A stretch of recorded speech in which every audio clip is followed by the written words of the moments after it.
Pio, you kneel before a Daoist altar in Han-dynasty Chang'an, feeding thin strips of orchid incense into a bronze burner before dawn stains the tiles blue. The capital still sleeps beyond the ward walls, but your sleeve hides a tiny silk bundle, sealed for a noblewoman marked for death. She served one wrong faction in a court, poisoned by whispers, omens, and eunuchs who survive by hearing danger first.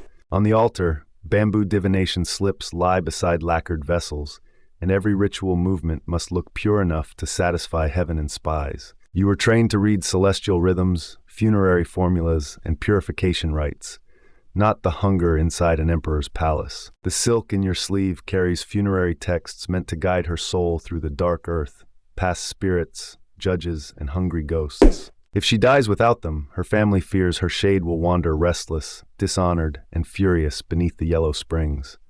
A cold wind lifts the incense smoke, and for one reckless heartbeat you trace its curls over fresh oracle tablets delivered from court. You are not trying to steal heaven's answer, but in Chang'an, being suspected is almost the same as confessing.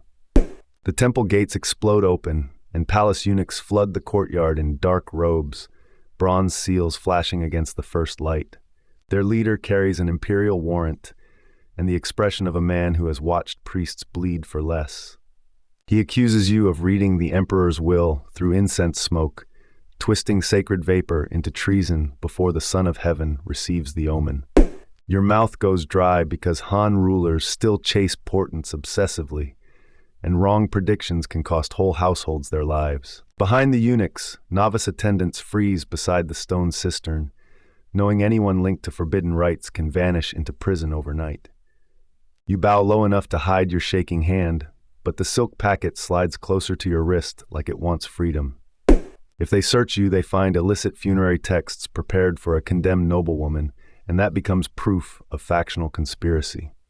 If you destroy it now, you betray the dead, break your vows, and leave her spirit defenseless in a world where ritual means survival. The eunuch captain steps to your altar, eyes narrowing at the smoke, the tablets, and the sleeve you cannot stop guarding. He orders your robes opened, and suddenly the fate of your head, your faith, and her afterlife hangs in one breath.